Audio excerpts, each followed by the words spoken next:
అక్షరాల తోటలోన ఆడుతున్న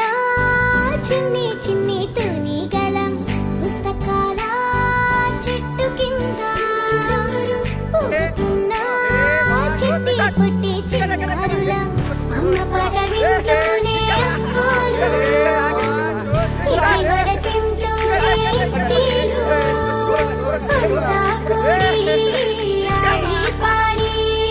పడివేస్తూ నవ్వేస్తూనే చేసుకుంటా నల్లని మబ్బులు మెల్లగా కమ్మేస్తే చల్లంగా వానొచ్చులే